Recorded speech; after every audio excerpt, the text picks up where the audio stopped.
Hello and welcome back to the Game Bet Match podcast. I'm your host Manny Friedman, along with my co-host. Brad Sloan back in the house, baby. Back in the house. Let's go. So pods more regularly. It's good times. Well, it's European clay season, right? So we actually Yep, can pod. There's lines out for tomorrow semis. It's doable. Whereas usually it the reason we is. don't pod is because there's no lines out, and these pods aren't very fun if there's nothing to preview. Right. Exactly. So it's fun. We're at the semifinal stage of the Monte Carlo Masters. I don't know. It's been an okay tournament. Like I was more excited leading into the round of 16, but now with our futures kind of losing and I don't know, it just kind of was underwhelming the last couple days. I also don't think it's a particularly exciting. I also don't think it's a particularly exciting. Um, Hard to bet. Not even card to bet, just from a tennis perspective. The quarters all had pretty significant favorites. Hmm. And all the favorites won. The only thing that wasn't the only player that wasn't a huge favorite in the quarters was Tsitsipas, and even still, he was like minus 200. Like the other three players were all huge favorites, Oh yeah, and I all honestly. and none of the matches were amazingly close. I mean, Rune taking a set from Sinner was pure thievery, and I mean Umber I guess took a set, but then he got blasted in the third. I mean, Djokovic Demonor was competitive. There were some I guess it was two competitive sets. I long guess it was okay. long exchanges, some decent rallies, but you never really had the feeling Demonor was going to win. I took a stab at Demonor at plus 900 just because Djokovic looked super gassed at one point in that match, but you kind of knew he would get a second win. But I was like, if Demonor can somehow steal his second set, because Djokovic wasn't holding, I thought potentially maybe he could run, wear him down. But I mean, plus 900, I thought it was worth a stab. Um, I hear you. I hear you. yeah. I thought actually Rune Dimitrov, just from a tennis perspective, was one of the match of the year. Just in terms of drama and they played an hour and 20-minute first set. And then second set, I guess Dimitrov won, right, 6-3 or something like that. And then the third set was just filled with drama. And the end was actually pretty high quality, just back and forth. And, I don't know. I thought it was a fantastic match. On the drama, sure. Yeah, I guess. I honestly didn't get to see that much of that match, unfortunately. Yeah, I heard it was a good match. So yeah, fair enough. I mean, that was yeah, okay, fine, fine. Mhm. Yeah, I didn't really hit anything because it just felt like it happened so quickly. Like they Well, came, that was the problem. Is it started before people, from a betting perspective, right? Like there was no time in between. there wasn't, and the I mean, I think schedule they only had. I think they only. I mean, it was really ridiculous, honestly. I think was they only ridiculous. had one match in between. And the fact that they put Umber and Sonego after that was just Well, ludicrous. that's my point. I understand them putting those guys second on. The Yeah. guys who are that's kind of that tennis has done that for a while. I understand that. That's fine. And usually, yeah, I understand that. I'm okay with that. What I Hmm. don't like is that they put them out. Is that they didn't I don't know why they weren't last on today, Yeah, it made no sense. or why Made Rune no wasn't sense. last on, especially. I mean, Rune played yeah, yeah. So And then for them to put Rune on second on today was ridiculous too, I thought, considering how I much thought he so played. too. Like, trust me, I'm not a Rune fan. We'll get into his antics against Sinner, but still, from a scheduling perspective, I just thought it was pretty poor, you know. Um, Yeah, I agree. I don't. Yeah, I would like to see them do more to consider these guys, mhm, give these guys a better chance, to a more fair, real for chance. I mean, sure. honestly, Room was going to be in trouble either way. Wasn't Dimitrov 3.5 hours, and he played like an hour with Sumit before that.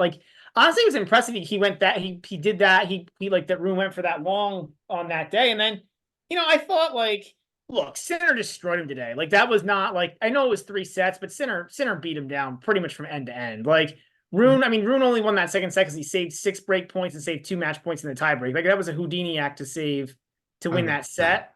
And then the third set was, I mean, it was competitive, but Rune never like I never at any point in that match did I feel like Rune could win.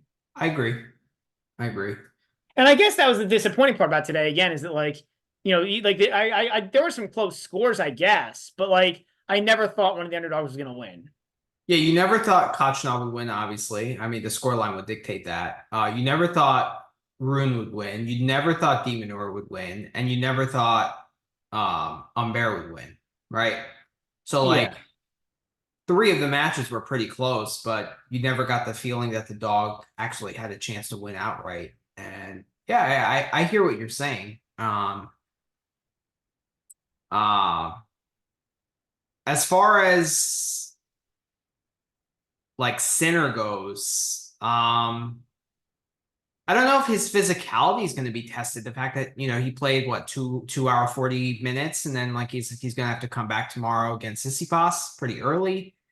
Well, I mean, I actually think that's interesting, right? Like this actually is a little bit of a test. Like finally, we're getting a little bit of a test. He's going to have to come back and play 2 hours 48 minutes again. He had to play 2 hours 40 minutes with Rune. Now he's going to have to come back and play a match in the morning tomorrow early against Tsitsipas, who's a good clay court player. I mean, he's again, especially here where he's won 2 titles and he looks a little more confident. Like that's and then he's gonna have to come back again and play the final against Potentially another nobody. top 5 clay court player. So Right. for me, like this is like for me, this is finally the test for Sinner. Yeah, if he can pass this test and win this tournament, then like it automatically kind of, for me, puts more affirmation in taking a futures on him at the French. The problem is, I saw you. We actually called. I wanted to mention this. So we called this out on Wednesday's pod. I looked this afternoon. He's down to 350 now to win the French from 450, Wow. Wow. which is a pretty big drop. Like, Okay. and that's from. And what's crazy is that's from like him doing nothing. Like, what happened in between? He beat Holger Rune. Like, like. And who did he even beat in the round of 16? I don't even remember anymore. He beat Struff. Right.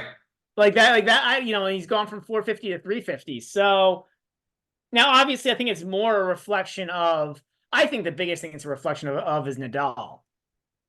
Because that's actually what happened is the Nadal price went up to 6-1 now from like four I from also 4 to think 1. the Alcaraz injury is a slight question mark.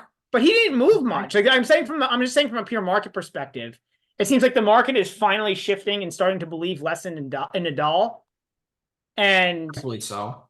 what? Rightfully so. I mean, yeah. I mean, like, I mean, honestly, like, what are the odds Nadal even truly plays the French? But like, I'm not even saying like shows up. I'm saying like truly plays it with like a real intent on performing well. I think he should be probably minus 200 or minus 300 just to show up and play. And then probably plus 300 to 400 just to make the quarters. Right. I agree with you. The odds that he is to win the title right now, like I think that should be the odds to make the round of 16 or quarterfinal. I would say probably wait the round of 16 because I think it's 50-50 that he doesn't show up, that he either doesn't show up or he shows up as like some sort of like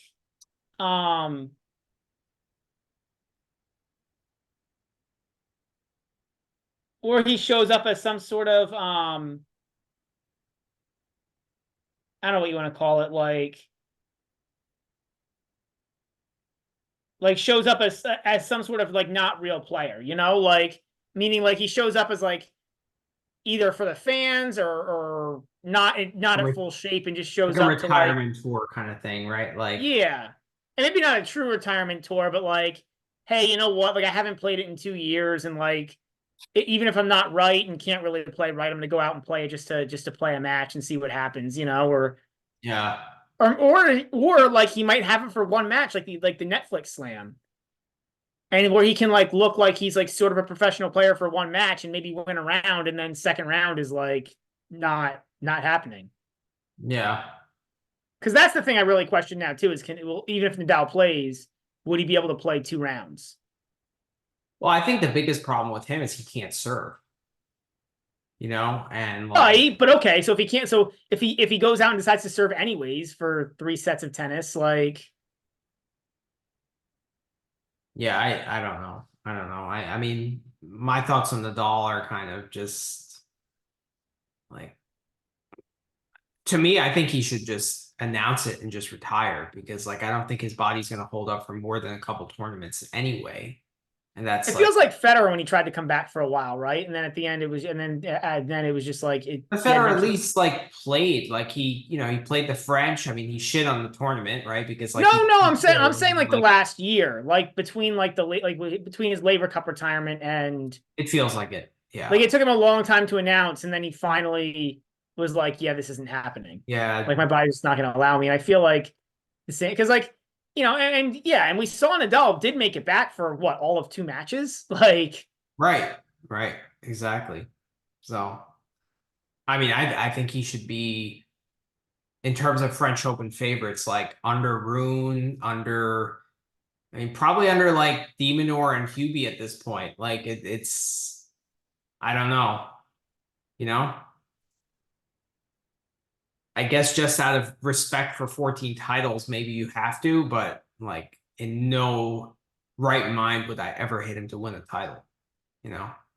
Yeah, I think a fair price. I mean, I saw like Ruud. I think Ruud is at like 12 to 1 or 16 to 1. I think he should definitely be under that. Like, Yep. probably somewhere in like the 20s would be a fair price, I think. Oh, I think more in the 30s right now. Like he hasn't shown he could play a professional tennis match.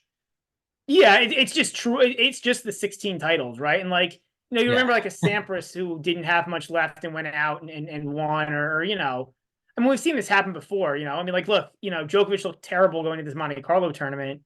And granted, it wasn't an injury like Nadal, and it's not like he's gone like 2 years playing one match, but like, or 2 matches, whatever it is. But Yeah. like, he's still I guess it's a year. I guess it's only a year, but it still has been a long time since Nadal really like played like for a significant period of time consecutively. Yeah.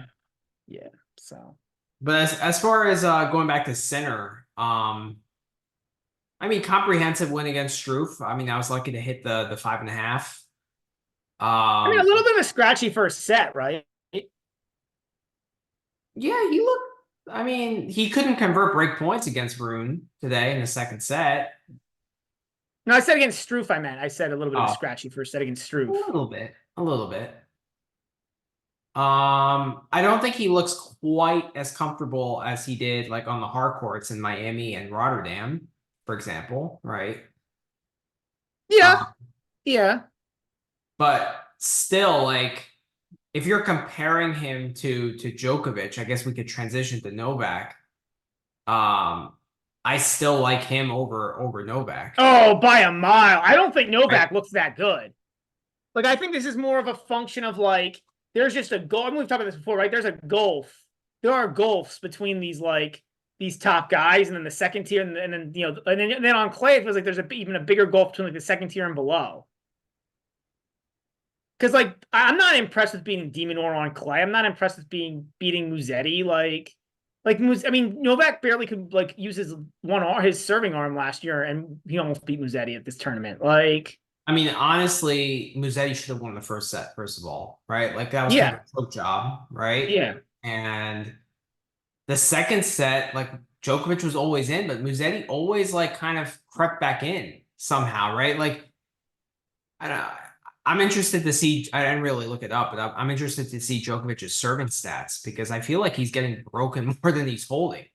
Like even in the second set against Demonor, he got broken like 2 or 3 times.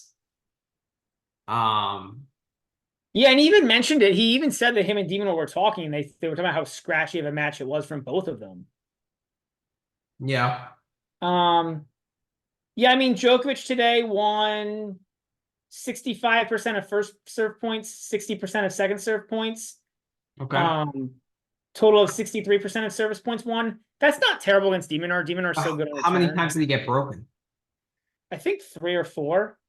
Okay. 3. Great. I mean, that's not great, but it's not great. Yeah. Um, I'm more concerned about like how gassed he looked midway through the second set, just from an eye test perspective. I don't know. We've seen this happen before, though, right? Like where he looks gassed out and then he finds like a second wind. I'm concerned about it too, Manny. To be honest, I agree, but like, I just don't like. I just my overall take is that I am not high on Novak. Like, I don't think this is a. I'm not impressed by this. Like, I think this is more a function of like. I mean, look, it's better than he's done in Monte Carlo in a long time. Hmm. But it's he beat Demon on his worst surface by far. Saflin on what probably is his worst surface, and Musetti, who I don't know, I don't know. I'm constantly confused by Musetti because like no, like there's times when I mean, She but even shows with flashes of Musetti, like brilliance. in reality, like outside of that one time that he beat Alcaraz at Hamburg, I think it was Hamburg that he won the title. Yeah. Yep. Like, what else has he really done against the top guy? I don't remember him doing anything else against the top guy. Beating Novak here in Monte Carlo last year. Novak had one arm. Right. Right. Like, I mean, even in the first set against Novak here, I mean, he showed flashes of brilliance, right? We've seen it. Also, a couple years of the French, he won the first two sets against Novak, right? And then totally went away. But he's shown flashes. It's just the problem with him is it's just not consistent enough. And I think his biggest problem really is his serve is really a liability. You know, I don't think he makes any progression on his serve, so he has to rely on his ground game. And if it's a little bit off, it just it's just not good enough against the top guy. yeah, I mean that's I would tend to agree with that take. I'm actually looking at the stats now because I'm curious, but I mean the eye test, I would agree with that take based on the eye test. Yeah. So of the top 50 guys on clay, Musetti 43rd in aces, or an ace percentage rather, Okay. well below the tour average. First serve points one percentage is roughly is like 38th or 39th. So yeah, I would agree with you. I think he's I mean, I think that I don't know if it's the I would agree with you. I think it's I Hmm. think it's definitely a challenge. And again, like you said, the eye test definitely says that the serve is not where it needs to be. And I think it's probably why when he goes a little bit off, it can get ugly quick. Right. Yeah, I mean, he only served one ace. He served 53% against Novak, which is not really good. Only won 61% of first serve points, like 41% of second serve points. So it's just like all the serving statistics are just below par. And I understand Yeah. how good of a returner Novak is, but like, Well, I was gonna say actually, the crazy thing is that um Novak he's been returning really well this tournament. it's more the Like serve that's been the problem. well, and not just I think actually more the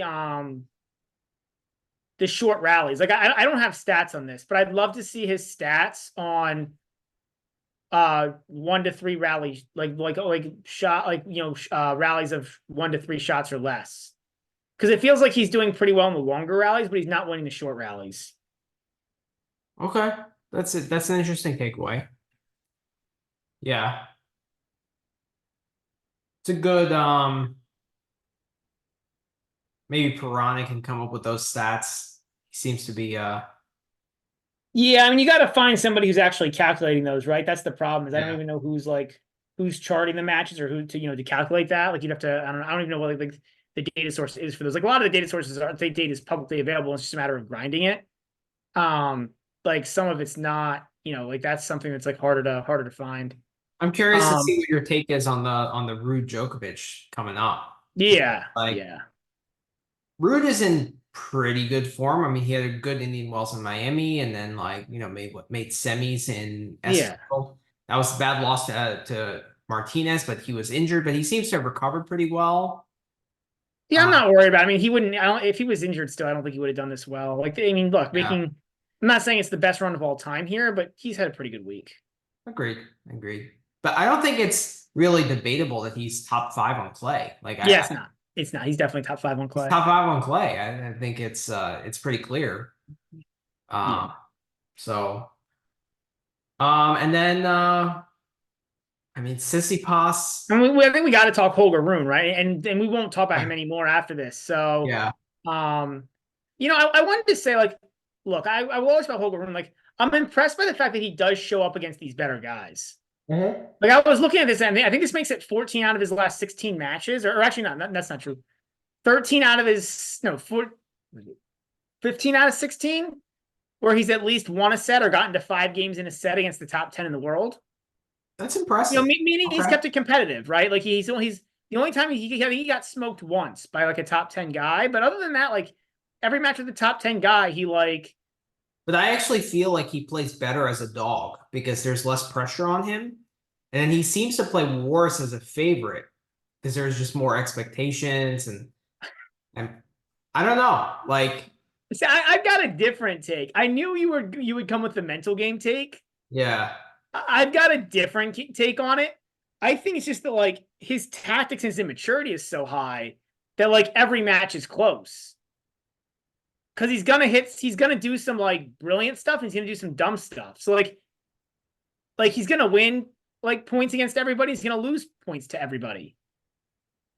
Like when he just makes a dumb error, it doesn't matter who's on the other side of the net. Right. Or when he just tries a dumb shot from like a position and just blasts a ball like 5 feet out, like doesn't matter if it's Lamas Ruiz or Gasquet or Novak. Like the ball's out, you lose the point either way. But then by the flip side, a lot of his winners or his like great play or his great touch play, like that plays against almost anybody also. Right. That's a good point. That's a good point. Some of the winners he hits is just like the opponent is nowhere to be seen. And it's just Like like, the one he hit two what the match hell? points down 4-6 against Sinner, like Yeah. there's nothing anybody in the world's doing to stop that point. Like that was it was just a great shot. Exactly. And he Yeah. hit a bunch of those today where it was just like Yeah. too good. That's true. That is a good point. That's a good point. And it just feels like he just closes his eyes and just like swings as hard as he can. And like if it goes in, no one's touching that ball. Yeah. And if it goes in the net, like No one's touching it either. no, I think you're spot. I think we're both spot on, honestly. Like I Yeah, always probably thought something to be his said both nervous ways. energy, like I think it's problematic, right? Like when he feels pressure, he's just a shell of himself. Oh, I don't know if that's true. I don't know if that's true. I think it's because like I don't feel like he's had a hard like look, he came back from 2 match points down today to win that second set. Like But again, he was the underdog, not expected to win. I don't know if he's but I don't know if that's affecting his entire match like way of thinking.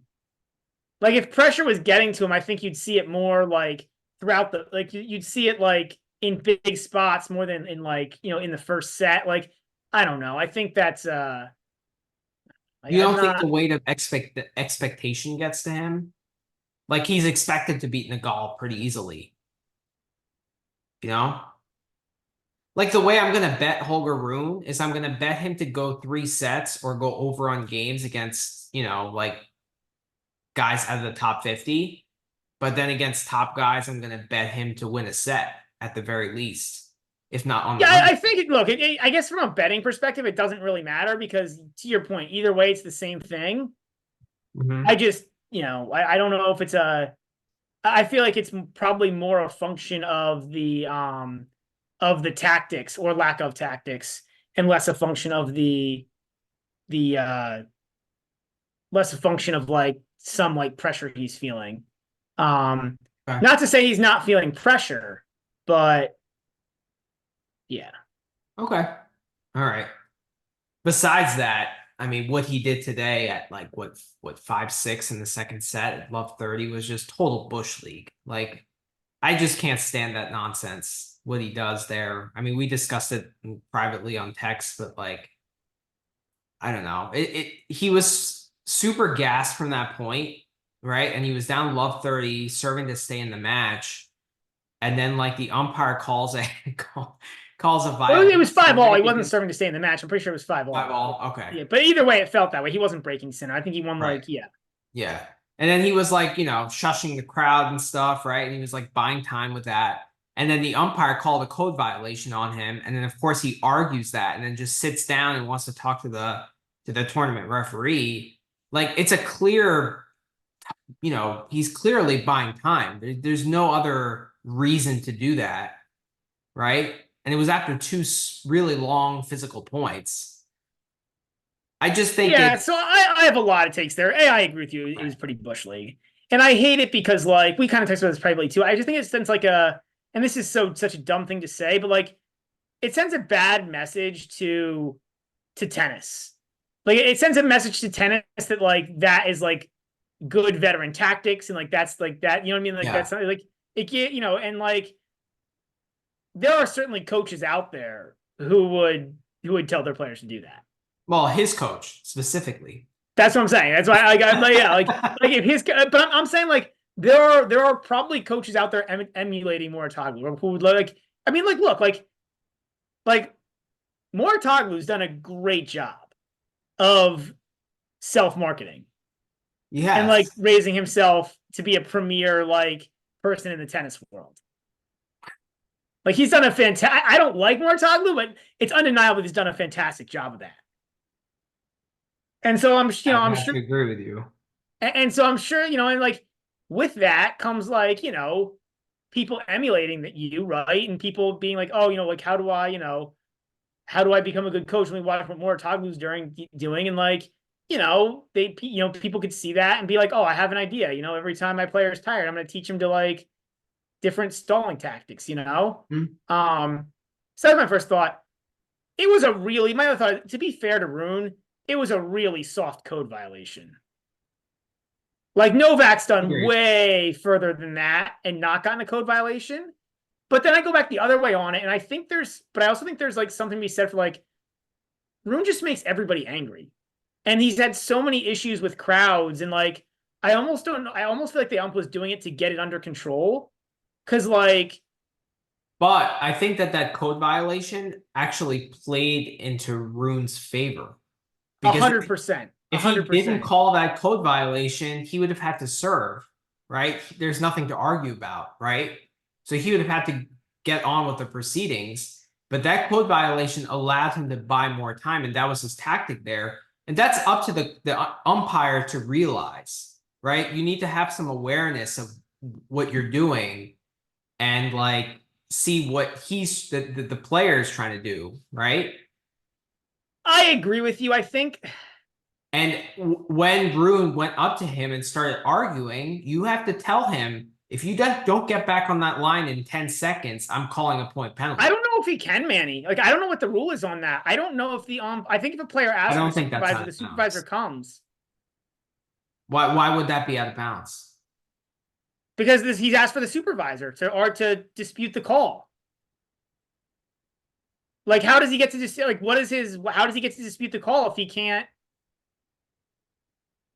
Like, he's asking for the supervisor to dispute the call, right? We see that happen all the time where players call for supervisors. I mean, if the umpire said that, I would have appreciated it from the umpire, but I don't think Rune would have still asked for the supervisor, right? Even if he said, oh, 10 seconds, you got to get on that line, otherwise I'm calling a point penalty, then he would have begged for the supervisor. But at least you're setting some sort of precedent. That's my point. I just think I just feel like the umpires have no backbone now. I don't think it would have mattered. I think the ump knew, like, he calls to the supervisor, you gotta let him, you gotta give him the supervisor. Like, so I guess here's my point though. So this would be my next take with it. Like, I think it's kind of dumb though, because like if the supervisor can't overrule the Garin Borges situation, what is the point of calling supervisors? Like, I can't think. No, I mean, like, when's the last time a supervisor's actually done something when they've been called? Exactly. Like, they always side with the ump anyways. Right. Even when they clearly shouldn't. I think there's one time maybe that I've seen a supervisor actually overturn something. but it's so rare. So rare. Yeah. And specifically, so that was my first point. My second point was we kind of talked this before. Like, if you're gonna call the supervisor, how do you not have access to like a replay or something? Right? Like, if you're gonna call the supervisor, like there's a stream for the match. Tell them to go watch what happened and make the ruling instead of like going and talking to various people and then like whenever there's a debate just siding with the ump. Like it's so silly. It is really silly. And then my third point is the other reason I don't like it is because my opinion with that is that like especially for so I get it. If there's a ruling that impacts a point, then I think you have to call the supervisor right away because it impacts the rest of the match. But I feel like something like that, like why can't they do what the NBA does and like rescind, like call the supervisor at the changeover, or like for the fining purpose, like do what the NBA does, and like if they decide that it wasn't a code violation after the match, rescind the fine and rescind the violation, like the way the NBA rescinds technical fouls. Yeah, I'd be fine with that too. Like, but I I agree. I think like the idea, like I think it's a bad rule that the player can go um to the supervisor over a code violation in play like that. Like maybe at a changeover or maybe in between sets, but especially when it's only a warning. Like what does it matter? doesn't matter, right? And the fact that the umpire called something and Rune had something to argue, which was a vehicle to stall for more time. And that's where I had a problem with it. You know? Yeah, and I don't think the umpire was like thinking that way. You know what I mean? Like and But honestly, it's his job to think that way. You know? so you want the umpires to umpire different players Yes. differently? I want no. Well, I want him to have some awareness of what's going on in that situation and call if he thinks a player should be disciplined, he shouldn't discipline in him in a way which is going to favor him. But this is where it gets tricky. I think if it wasn't Holger Rune, we wouldn't be having this conversation about it being a stall. Like maybe not just Holger Rune, but there's maybe 5 players on the tour who we would have this conversation where we were sure was stalling for time. I mean, I agree with you. I'm just saying it's up to the umpire to have some awareness. And So then you're asking the umpire to umpire different players differently. no one would notice though. Like if he didn't call a code violation there, right? Like no one would criticize him for not calling a violation, right? Yeah, I don't think personally. I don't think he should have called the violation because I don't think it was worthy of a code violation. And I think like that's what the like that should be Exactly. the If it's standard. truly worthy of a code violation, he has to call it anyway, right? But like in this instance, he called it just to enforce control, but that control was actually playing into Rune's favor. Yeah, Where he should realize that. yeah, I agree. You know? So I think it was poor umpiring as well. So I'm blaming Rune for it, but I'm also blaming the umpire. I just think it was a soft code Poor violation. awareness. I hate when the umps give out these soft, like that's a really soft code violation.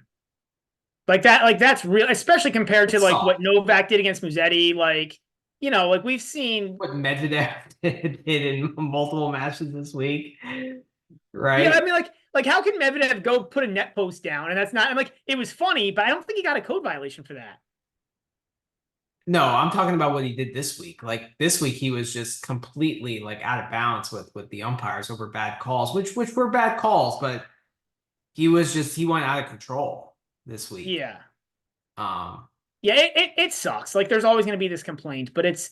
yeah, I just think they don't have any backbone. Like I feel like they just don't know what to do, and that's my problem with it. Like you know, I hear you, but then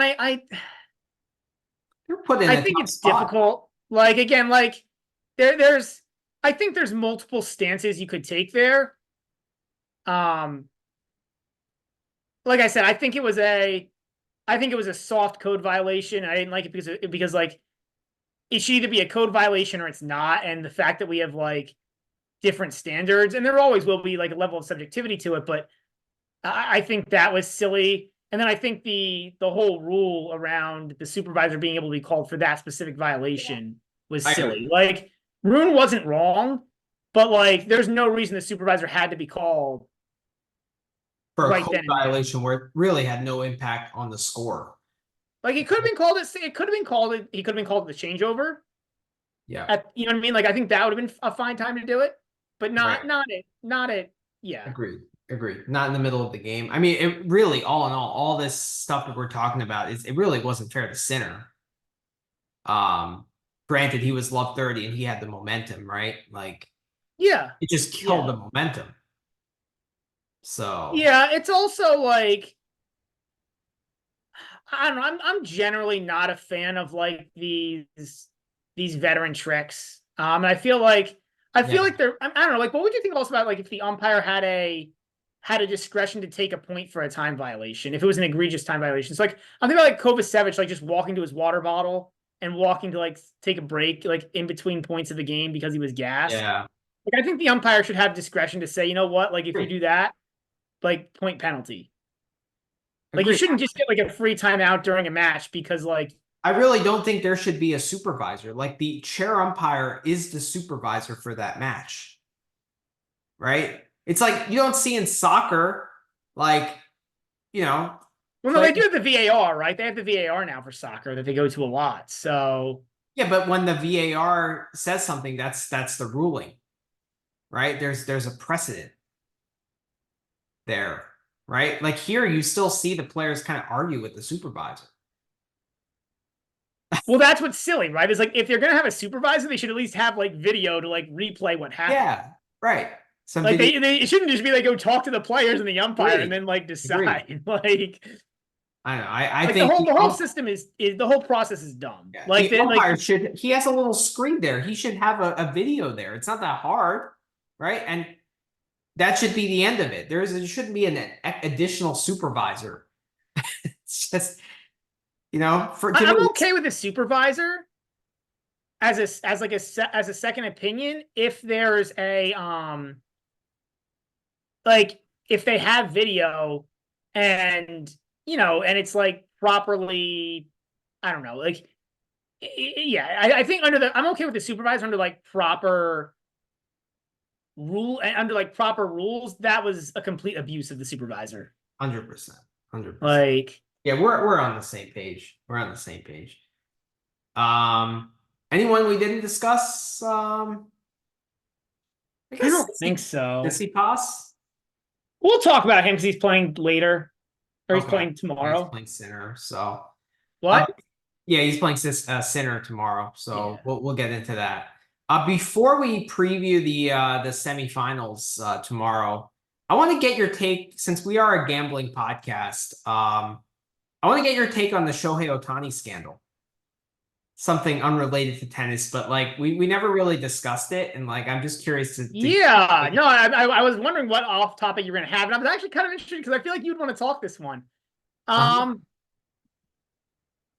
I the sad thing is after actually reading about it, and I'm sure you're gonna disagree with me on this, but Mhm. after reading a little more about it, I actually really believe Shohei that he actually didn't know what was going on. I Really? think it's I, but I almost think it still is punishable because like if you get like I don't know, man, like there's some level, like I was thinking about this, and like this is really sad to say, but like there's some level I feel like of I don't know, responsibility you have to like to just in general like protect yourself from like from bad from bad activity. And I feel like this is the equivalent of like parking your car out at your office, like having money stolen from you every day and never locking your car.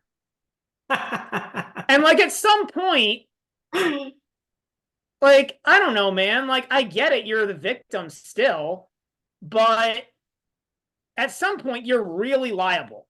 And I get it, he's Good Japanese, he doesn't analogy. know I the like that. language as well. Like I understand the reasoning, I still feel like at some point you're, as a pro athlete, like you're responsible to put a team around you to manage that.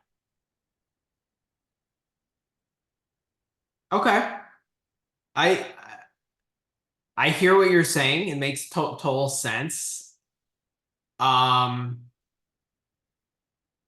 so I'm gonna put more blame on Shohei. I think it's not just like it's a weird story. It's fascinating. I've read a lot about it. But the amount of money that is involved is just preposterous. Like it's crazy. Like they talk about the amount of debt and gambling losses he's had, right? Throughout those placing those bets, right? Like he must have won some too, right? He didn't just lose, right? So the amount of Right. bets and the amount of money that he's putting on there is just insanity, in this short period of time as well. Um, so I don't know. And also, what pro athlete, in any country has an interpreter? Oh, a lot of the baseball players do, or the teams do. That's very common. You think it's very common? Yeah, a lot of the players, especially when they come over, like especially a lot of this players from Spanish speaking countries who don't know any English. Yeah. I don't know. To me, I feel like Shohei knows more English than he says he does, and I think he's It's using it's also a matter of a interpreters lot to of times these hide a guys in lot of press this. conferences don't feel comfortable in English. They don't feel comfortable with like it's one thing to know the language from like a schooling perspective. It's another thing to be able to speak it like under a press conference, which can be stressful for people. He's not the first athlete to have an interpreter at all. There's plenty of athletes who have interpreters. That's not a rare thing. Okay. I mean, I I don't know. I think he's to me, it feels like he's almost using his interpreter to kind of hide his illegal activity, Like also, how much time do these guys spend together, right? Like, is the interpreter kind of like, hanging out with Shohei and like they're discussing these bets before they're being placed? Like, you know? I doubt it because like if you read the thing is like if you read the messages of the interpreter, like it doesn't seem like he's just a fall guy. And this is like a federal investigation. I don't think he's just a pure fall guy. Like, Something seems so weird, like in terms of honestly, if it was like, $80,000 or $100,000, okay, whatever, or even 1 million, but like the amount of money that's involved just seems like crazy to me. well, this is why I go with it. It sounds like he was not watching his bank account, which might actually be plausible. Like if you know you're gonna have 2 million rolling in tomorrow, as long as the account has a balance and I'm not like, and I'm not running out of funds, like I trust my financial team to manage my money and I don't watch it. Again, if you're an athlete, like that's gross negligence. And it's almost like it's almost like regardless, it's like you can't be that I mean, carefree. I don't Like, have an accountant, but like if I did, would the like do people like enable their accountants to have access to their bank accounts? well, so this is crazy. Like, because the interpreter set up all these accounts, right? Like you read it. That's what I was reading Yeah, about. The interpreter yeah. set up all I these accounts, did but he hear set them that. up through his phone number, and he was like mimicking Ohtani's voice. Again, this is what I'm again. It's a lot of it's Ohtani's fault though, because like you've got to have a little bit more of a system where you can't give like you've got to Yeah. understand that like, and I know you'll love this take, like two to at least 2 to 5% of people in the world are completely only caring about their self-interest and are completely out there to like and aren't gonna like like they'll if they have a chance to screw you over and it helps them, they will. Right. And like you have to be more self-aware. And like you can't, like if you're gonna have this much money, like you can't like you can't like you have to have some more restrictions on it. But like I don't but we've seen it even at a business level. Like, did you see the 30 for 30 on the guy who tried to buy the Islanders in the early 90s and like almost was able to buy the Islanders without any money? Like by just claiming he had like funds, like True. though I mean the trust that people put in people is sometimes is staggering. Yeah. I don't know. And For me, as someone who kind of likes to manage my own finances and all, everything I do, you know, I would never have enough trust in anyone really, unless, it's my like dearest friend or wife or, to manage anything, right? So like in terms of something that private, right? So like for me, I put the blame in Otani just because I am that way, right? Like I can't even imagine like putting that much trust with millions of dollars in someone else's hands, you know? well, I think like again, if you don't really understand how it works, you don't understand the limit. I think there's he certainly is not as financially educated as the guys on his team are. So like I understand doing that. But man, you've got to set up more guardrails to not have one person be able to get so much power. Like you've got to set up, right? You've got to set up guardrails to have like, four or Yeah. five people involved. Like the thing is, look, if you're Shohei Ohtani, like unless you are like well versed in finance, you're not going to know how to best manage 70, $80 million. Like that's not the easiest thing to do. Okay. That's fair. But you have to set up some sort of controls. You do. You do. Like it's like if a business gets like it's like if a business gets like defrauded. No, I mean there's a lot of corollaries to this, right? Like where like if you get like you can get frauded, and at some level, like if you don't set up any controls, like you almost have to expect it. And Yeah. it's not a positive thing to say, and it's 100% victim blaming. But at the same It's time, the like reality. It's the just the kind of the way of life, especially when there's that much money involved, and you have that much wealth, you know, you have to be careful. There's a target on your back. yeah, yeah, and I mean, look, like if a play, but you know what? So It's you're not tough. you're not in any way you don't think that Otani was involved in any of the gambling. Not on a major scale.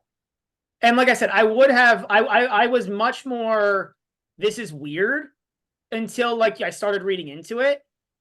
And it really seems like the more I've read into it, the more it really seems like it was this dude, or else he's taking the entire fall.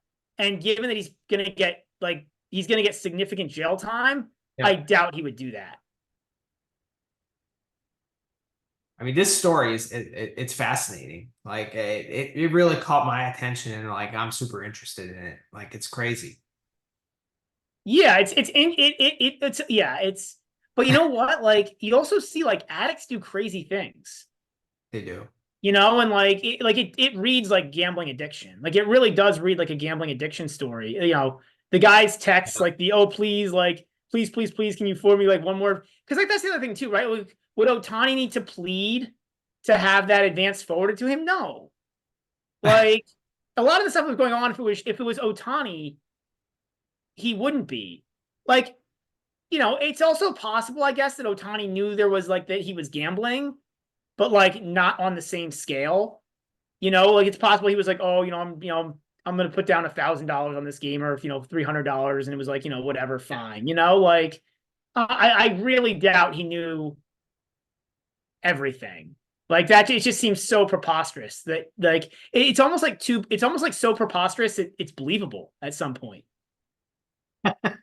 Right? Like it gets like so ridiculous. Like I mean, yeah. I mean, this guy's probably betting on some like some random like softball game. yeah, I Like mean 500K on some random softball game at like 3 in the morning. Like It's honestly really sad. Like, because it's addiction, right? It's true gambling addiction. Yeah, it is. It is. Well, from someone who's putting 500K to $1 million on like a gazillion bets to two guys on this pod who are putting what, $15? Yeah. I Yeah. guess I guess we could move on to the semifinals. Yeah. Yeah. But hey, that's enough for us to be excited and have some fun action and talk tennis. I mean, that's what it's all about, right? Yeah, we're not exactly high unit rollers yet. Maybe one No, day. we are it. We certainly are it. I increased my unit size slightly, but whatever. It's nothing to the level of what's his name? Mizuhara. Yeah. Yeah. Uh but that was a fun discussion because I was interested to hear your take on that. It's a fascinating story. I don't know. There's going to be some crazy documentary about it, like a couple of years from now. Oh yeah, for sure. There will. You're 100% right when you say there'll be a crazy documentary about it. Yeah, there will be yeah, it'll be. Yeah, I'll be the first one to watch that because I will be too because I'll be really interested to see and yeah. hear about honestly the biggest thing to me is how. How exactly. I mean, it's got to be just pure again pure just I didn't manage my money at all. And I didn't set up any controls or even bother with it or want to deal with that part of being an athlete, which is I get it, but man, I'm not convinced. I still think he has something. Like it's so ridiculous to me and so negligent that I think that he has something to do with the gambling. I really do. okay. Like for me, it's hard to believe that he doesn't have any say in it. Like I'm not I saying said, if it wasn't a federal and originally I was more on that side, but given this is a federal investigation, I don't know, man. I think the guy would have flipped. yeah, you might be right. You might be right. But either way, it's just gross negligence. You can't be this stupid. It is. Yeah. All right, so moving on. So Tsitsipas and Sinner. Tsitsipas, wow, it's moved down to a juiced 3.5 game favorite for Sinner. Um, money line minus 325. Tsitsipas money line plus 260. Over under 22. Um, man, I am all over laying the games here with Sinner. Like at 3.5, I probably increased that to 4, and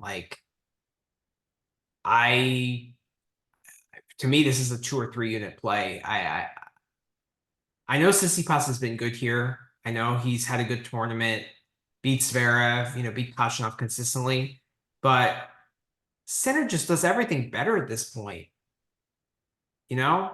And I think Holger Rune is a tougher matchup for Sinner just because first of all, Holger is a way better defender.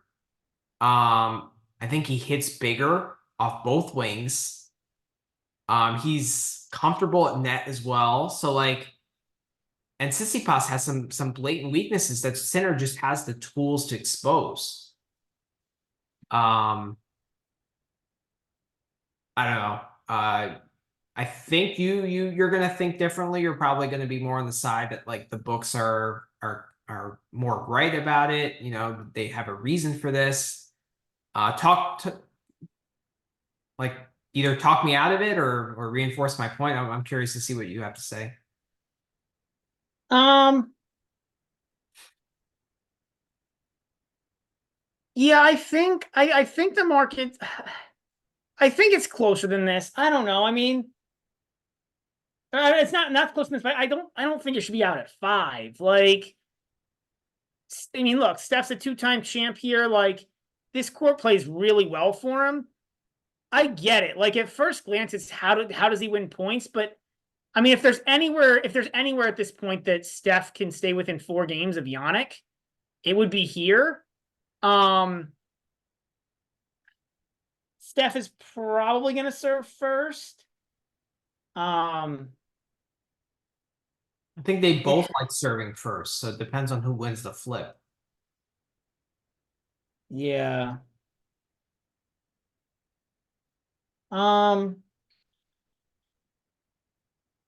Like, trying to look up. I'm wondering, like,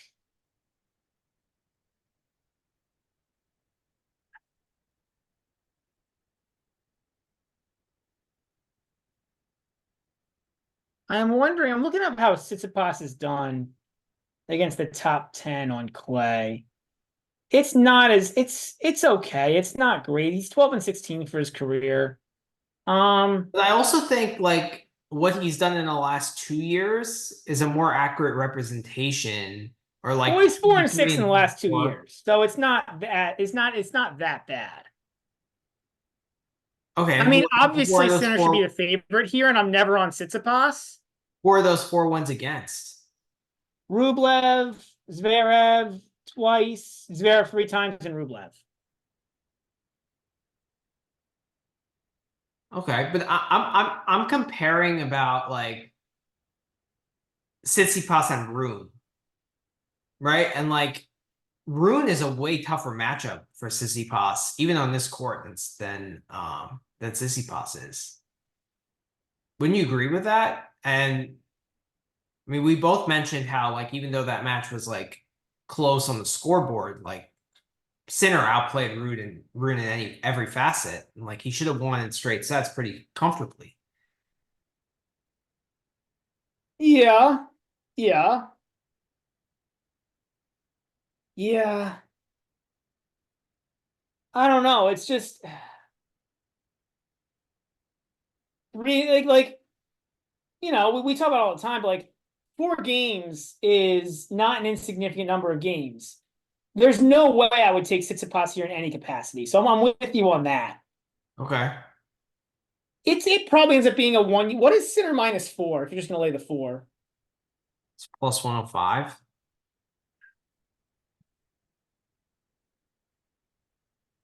Yeah. I actually prefer the Sinners 2-0, like at minus 115. I think it's Oh, gonna I don't. I don't. I'd rather no. just lay the 4. Like I we play talked about four. how few tie breaks there have been here this week. Okay. Um. Yeah, I mean, what they're asking, right, is does Tsitsipas get a set half the time? Um,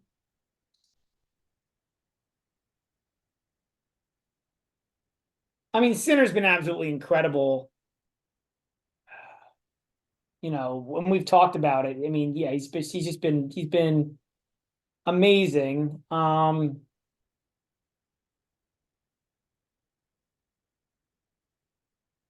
What's do you have stats on Sinner and Tsitsipas's serve return points won just this week? I can pull that up. Yeah.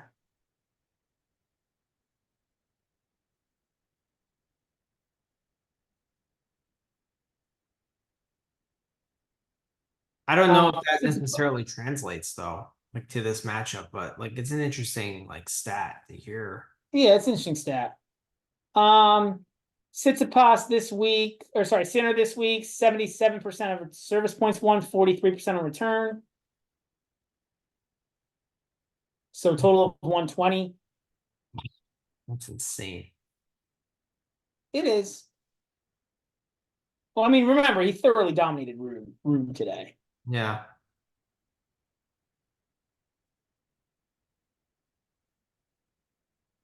Uh, Steph is at 66 service points, 46 return.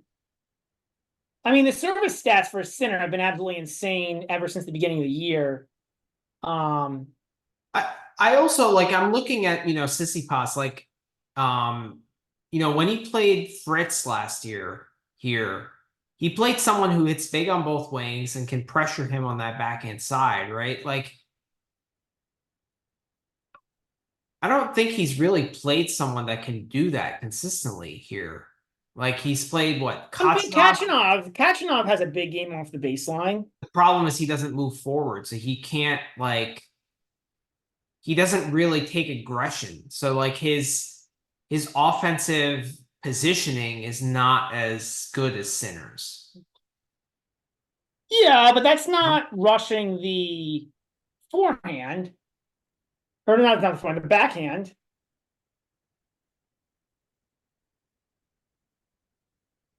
Yeah, but I don't think Kachanov plays good enough offense to really pressure Tsitsipas on a slow clay court. And also, Kachanov is not nearly as good of a mover. So when Kachanov gets into a defensive position, he can't reverse the point. I mean, look, if we're saying who's a better player, Sinner or Kachanov, it's obviously Sinner, right? Like I Right. was talking about that one aspect of their games. But the thing is, like with Tsitsipas, his offense is probably worse than Sinner's offense, but Sinner's defense is so much better than Tsitsipas's defense. And that's my point. Whereas like against Kachanov, Tsitsipas's offense is so much better than Kachanov's, and their defense is probably equal. Yeah, I hear you. It's And then just four like games is a lot of Zverev, games, man. Or I three and a watched half. some of that match against Zverev, and Zverev played actually very poor tactical match. I thought he went way too much to the Tsitsipas forehand and didn't attack the backhand enough. I get it. I get it. Um, like I said, I'm never on Tsitsipas here. It's just 3.5 games is a lot of, and a juice 3.5 at that is a lot of games between two guys who are probably in the top 10 on this surface, specifically this Monte Carlo surface. Okay. Okay. Yeah, Tsitsipas is definitely top 10 if you play every match here in Monte Carlo. Yeah, so that's kind of where I'm going with it. Is it's just a lot of games. Like, but Okay. it might be worth a lay. Like if you're gonna play it, I'd either lay the 3.5 at the -130 or the 4 at the +105. Oh, I'm Those are my laying the two four. thoughts. I don't want to play juice here. I'm just gonna lay the four. Yeah. Are you say you're not joining me? You're not fully convinced yet? It's close. It's close. Okay. All right. Sounds good. For me, it's a probably 2.5 unit play. I'm excited about it. Okay. All right, next match. Djokovic against Casper Ruud. Um, Novak is a 3.5 game favorite, -275 on the money line. Ruud is +220. Over under of 22. Why don't you go first here? I'm all over Casper Ruud here. I mean, we talked about it before. I'm still not buying into Djokovic. Um, that doesn't mean I think Ruud's going to win. I mean, there's a lot of factors going against Ruud here. The matchup's not great for him, I don't think. Which is why the head-to-head so far against him. But Djokovic might be fatigued. I mean, he hasn't played this many matches in this short a period of time in a while. Probably since the ATP finals, and those were a lot. Those were shorter points for sure. That was a very quick court. Um, and I just don't. I'm not impressed by like by what Djokovic has done this week. Watching him, right? Like it's he's. I don't think he's full Djokovic yet. He's just like there's just a wide gap between him and the guys he's played.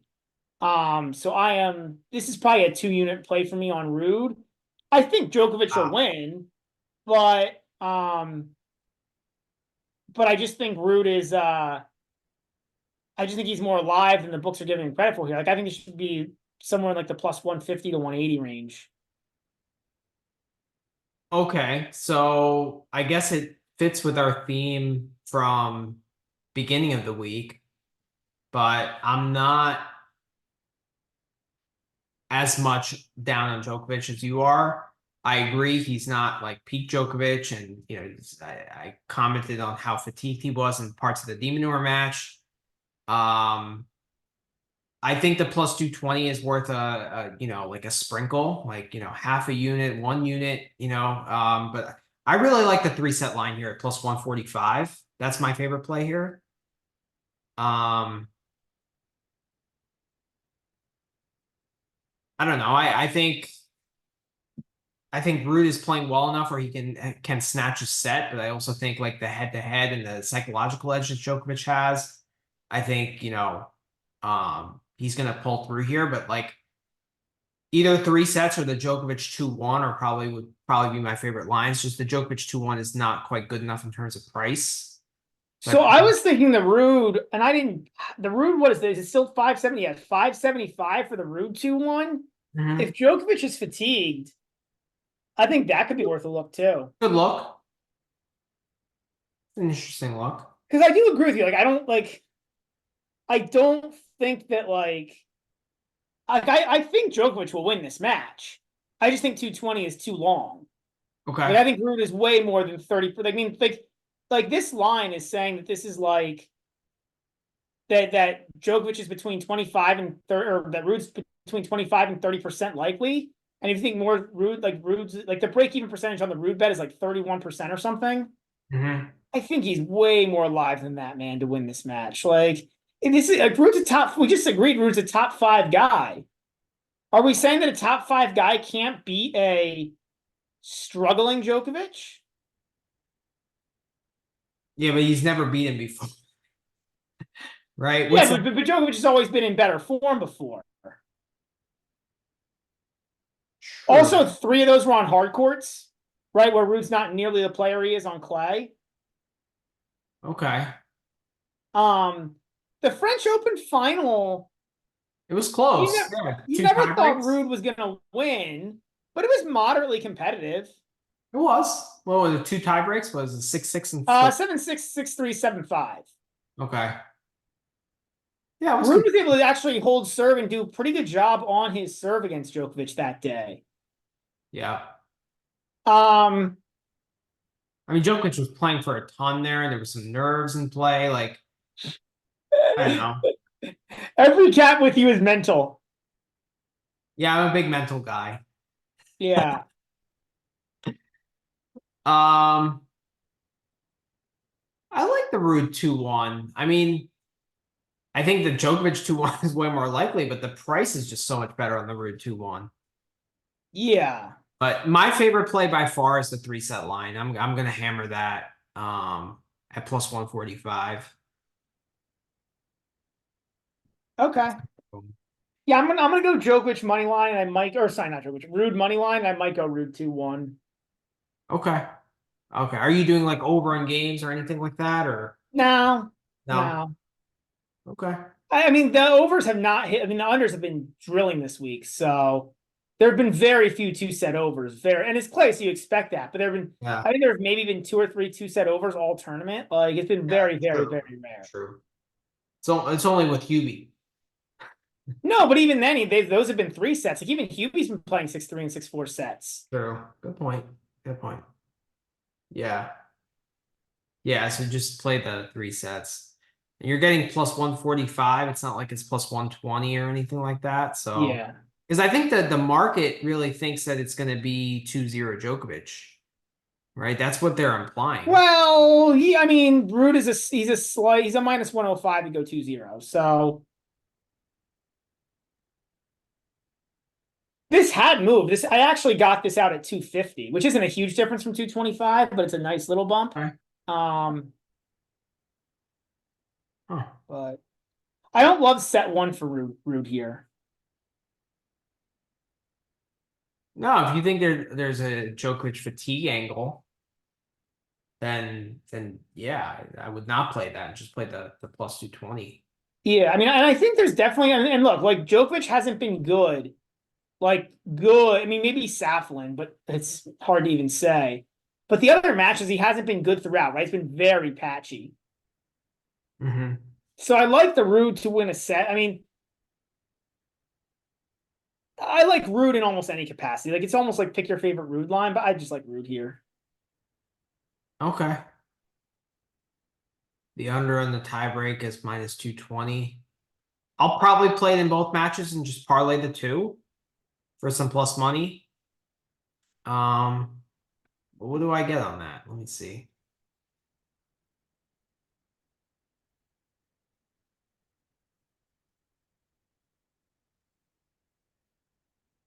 This is probably not a great price.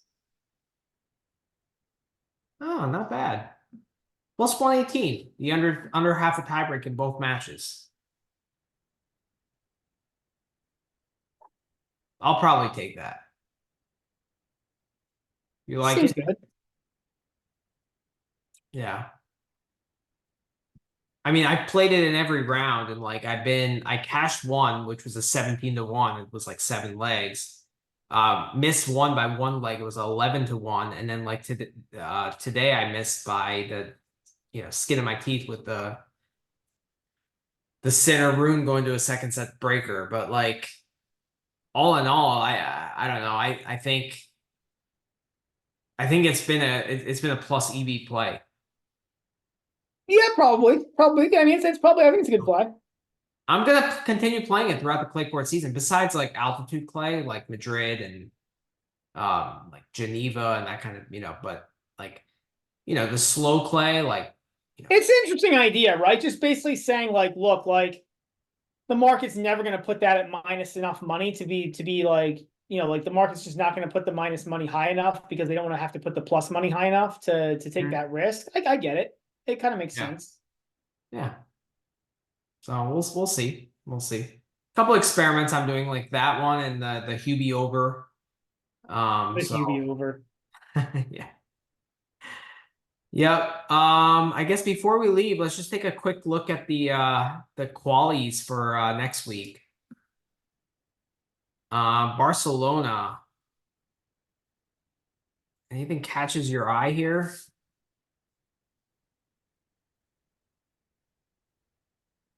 Um,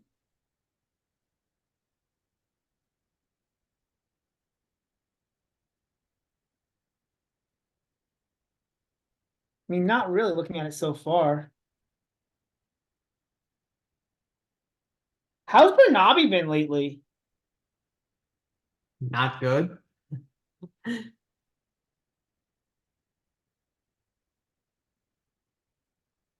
Yeah, I don't know. Schwartzman has a minus 300 favorite against anyone. I don't know much about Martin Yeah, I Tifo. don't know. I mean, I'd have to learn a little bit about Paul Martin, but Yeah.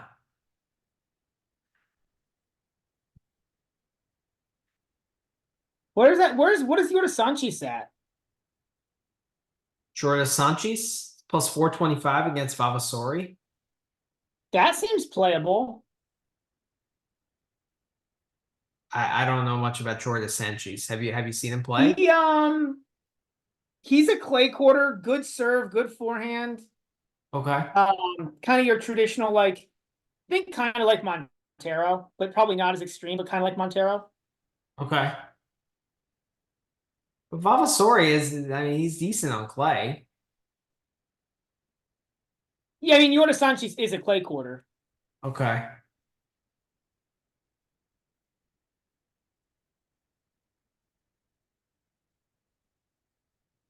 Hugo G. I mean, I think he's more of a hard quarter than a clay quarter. Yeah, Minus 150 against Verona. I don't know, but like just going based on like ranking and yeah. results, but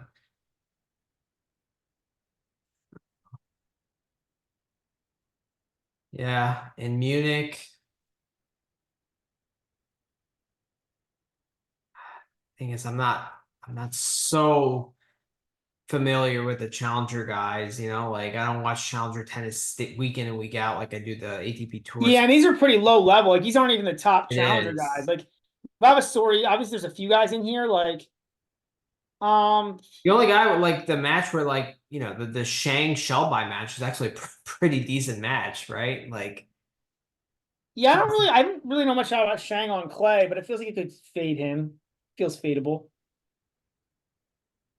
Or yeah, sorry, Shelby feels fadeable. I meant, but Shang feels playable, like just style wise on clay.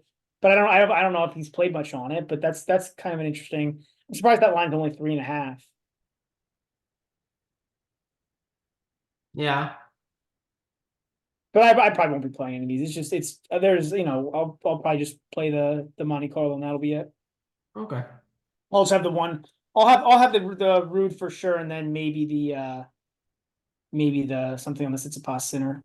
Okay, so no GBM plays, right? Because we're not No GBM plays because line. we're not. I mean, there's Yeah. no way I would make anything on Tsitsipas center GBM, and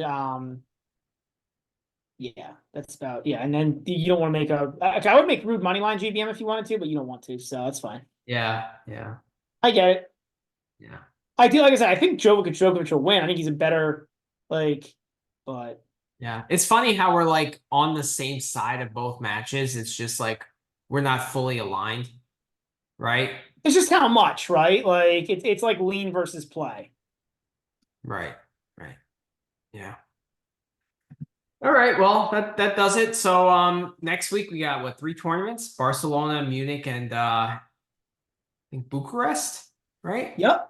Yep. So So thanks again to anybody who's yeah, listening, any of the followers. Always appreciate having you. Feel free to give a like, subscribe, comment, absolutely. do a dance. I don't know, take a video of stuff doing a dance and reply. I don't know, whatever you want to do. We got some comments on YouTube. I don't know if you saw We them. got three. I replied to one. You Brad did? Sloan is my name. So if you see a comment from a Brad Sloan, that's me replying to you.